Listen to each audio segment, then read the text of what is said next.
इस वीडियो के अंदर हम देखते हैं हमारी जो HTML में बनाई हुई डिज़ाइन हो उसको PHP में कैसे कन्वर्ट करना है, उसका हेडर और फुटर को हम मास्टर हेडर और मास्टर फुटर कैसे बनाएं। इसकी सबसे पहले तो ज़रूरत क्या रहती है वो देखते हैं। देखो, ये हमारी वेबसाइट है कि जिसमें हमने सभी HTML पेज में डिज़ाइनिंग कोडिंग किए हुए हैं। अभी मान के चलो कि ये होम का बटन है, कोर्स का, अबाउट का, तो ये जो मेनू रहता है वो मेनू तो सभी पेज में सेम ही रहता है।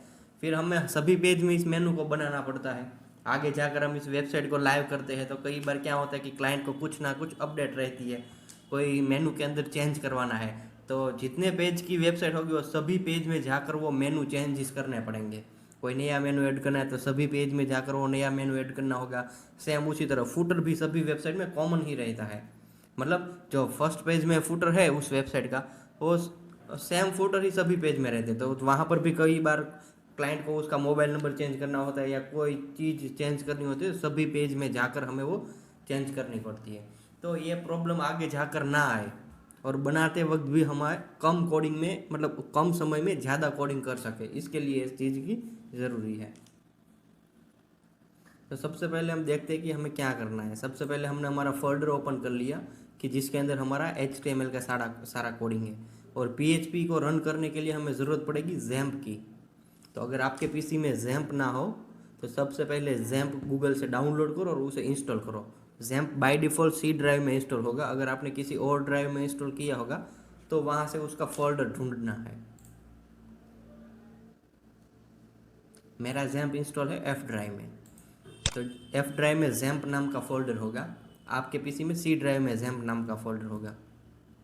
फोल्डर को ओपन करोगे तो उसके बाद वहाँ से आपको htdoc ऐसा फोल्डर ढूंढना है।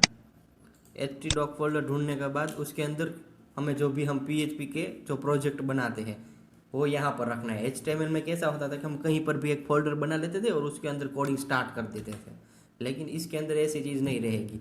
जैम के अंदर htdoc के अंदर कोई एक नया फोल्डर बनाओ और उस फोल्डर का नाम रखो वो जो आपके प्रोजेक्ट का नाम है, और उसके अंदर हमारी प्रोजेक्ट की सारी फाइल्स रख देनी है। बराबर। तो अभी मैंने जो HTML का कोडिंग था वो मैंने जैम्प में htdoc में edu2 करके एक फोल्डर बनाया और उसके अंदर मैंने मेरी सारी फाइल्स रख दी हुई है। अभी HTML में क्या था, डबल क्लिक करते हैं तो डायरेक्ट हमारी वेबसाइट रन हो जाती है। PHP में डबल क्लिक से रन नहीं होगी, वो हम आगे देखेंगे। सबसे पहले तो इस HTML में से PHP में कन्वर्ट करते हैं। तो इसकी ये जो इंडेक्स वाली फाइल है इसको मैंने ओपन किया। आप जो भी VS स्टूडियो या Notepad++ या जो भी आप यूज़ कर रहे हो उसमें इंडेक्स फाइल को ओपन करो और उसके बाद उसे फाइल में जाकर सेव एज पर क्लिक करो। सेव एज पर क्लिक करने के बाद नेम वही रखो, पीछे .php लिख दो और फिर सेव कर दो। देखो यहाँ पर हमारी index.html की जो फाइल थी उसी के पास में index.php की फाइल चली गई। बराबर। अभी हमें क्या करना है, एक दूसरी नई फाइल लेनी है और इस फाइल को हमें सेव करना है। हेडर नाम से मैं सेव करता हूँ, header.php। मतलब कि हमारे जो मेनू है वो हो गया हमारा हेडर।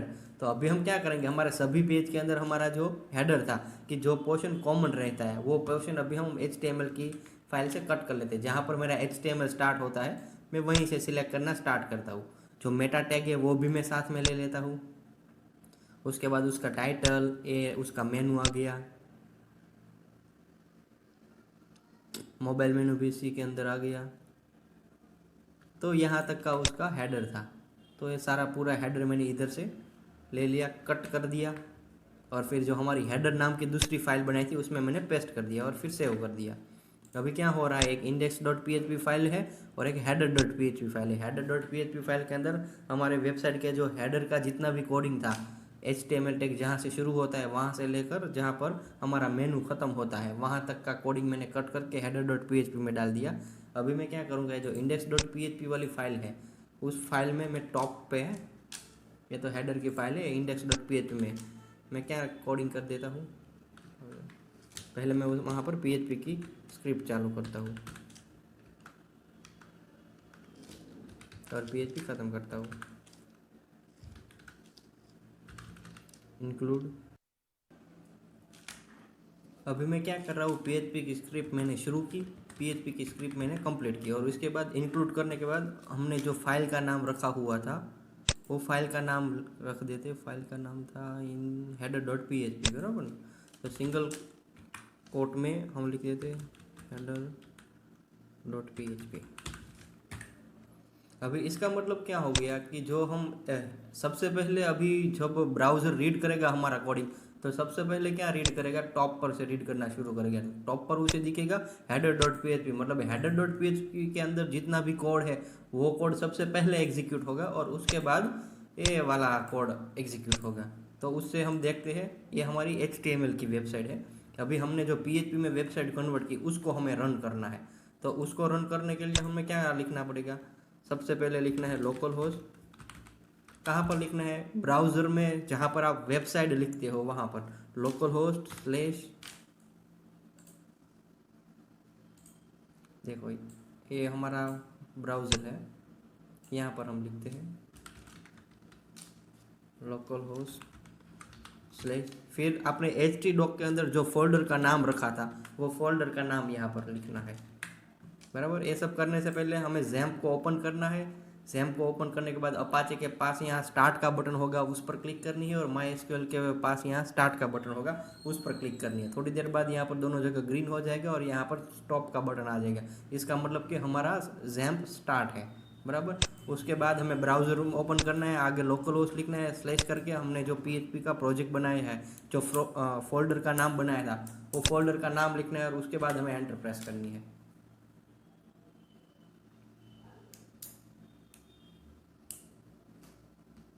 देखो जैसा HTML में रन हो रहा है वैसा ही सेम PHP के अंदर भी रन हो रहा है, बराबर। लेकिन अभी क्या है कि HTML में फाइल नहीं है, ये फाइल है PHP के अंदर। सबसे पहले वो इंक्लूड हेडर वाला कोड रीड करेगा, और उसके बाद हमारी इंडेक्स की फाइल करेगा। तो इसी तरह से हमें फुटर को भी कन्वर्ट करना है। फुटर को कैसे कन्वर्ट करेंगे, हम स्क्रॉल करके कोडिंग में सबसे नीचे आ जाते हैं।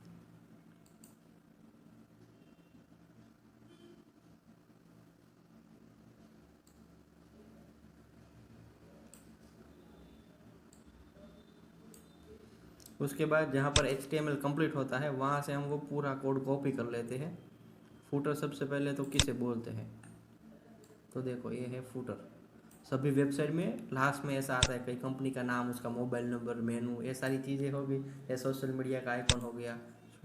तो ये सारी चीज़ें सभी पेज के फुटर में कॉमनली आती है, आप देख सकते हो। देखो ये पेज है तो इसमें भी कॉमन वही है, मतलब फुटर अलग अलग होता है लेकिन एक ही वेबसाइट में जितने भी पेज होते हैं वो फुटर सेम रहता है। तो इसमें भी हमें हर पेज में जाकर मेहनत ना करनी पड़े। अगर कल को यहाँ पर कोई ईमेल आईडी चेंज करना हो गया तो हमें बार बार मेहनत ना करनी पड़े, इसलिए हम वो पूरा फुटर भी कॉपी कर लेते हैं।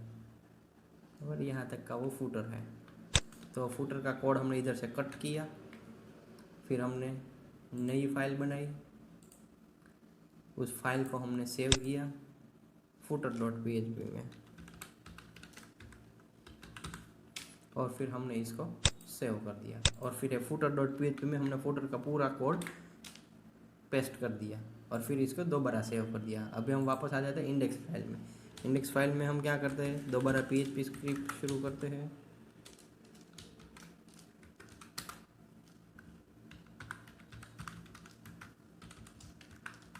और यहाँ पर हम फुटर फाइल कॉल करवा लेते हैं, और फिर हम आ जाते हैं हमारी PHP की वेबसाइट में, जो लोकल होस्ट स्लैश edu2 है। उसको हम एक बार रिफ्रेश मार देते हैं। अभी हम वापस फुटर में आ जाते हैं। देखो फुटर में कोई भी चेंजेस नहीं हुआ है अभी जब मैं, लेकिन अभी क्या होगा, फुटर हमने PHP में कन्वर्ट कर दिया, हेडर फुट PHP में कन्वर्ट कर दिया, और जो मेन पेज था उसको हमने PHP में कन्वर्ट कर दिया। अभी हम क्या करते हैं कि ये जो HTML की फाइल है उसे डिलीट कर देते हैं। अभी इसके अलावा जितने भी पेज है उन सभी पेज को भी हम PHP में कन्वर्ट करना है। तो कैसे करेंगे, सबसे पहले कॉन्टेक्ट पेज में जाते हैं, कॉन्टेक्ट पेज को एडिट में करते हैं। कॉन्टेक्ट पेज में से अभी यहाँ से हेडर जहाँ पर ख़त्म होता है वहाँ तक हम पहुँच जाते हैं।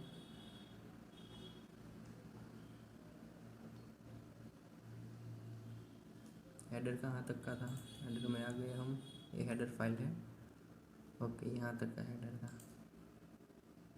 तो हेडर लिया, अभी इसको कहीं पर कट करके पेस्ट करने की ज़रूरत नहीं, इसको सीधा डिलीट मार दो। क्यों?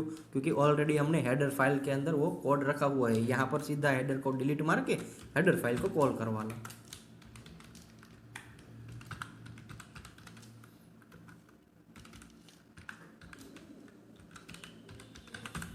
अभी एक चीज़ और बाकी रहेगी, क्या? अभी जैसे हमने हेडर किया उसी तरह सेम हम नीचे फुटर में भी कर लेते हैं। फुटर यहाँ से सिलेक्ट करके जहाँ पर फुटर स्टार्ट होता है वहाँ पर तक पहुँच जाते हैं, और फिर हम यहाँ पर हम हमारी फुटर की स्क्रिप्ट शुरू कर देते हैं जैसे ही हमने हेडर में किया था।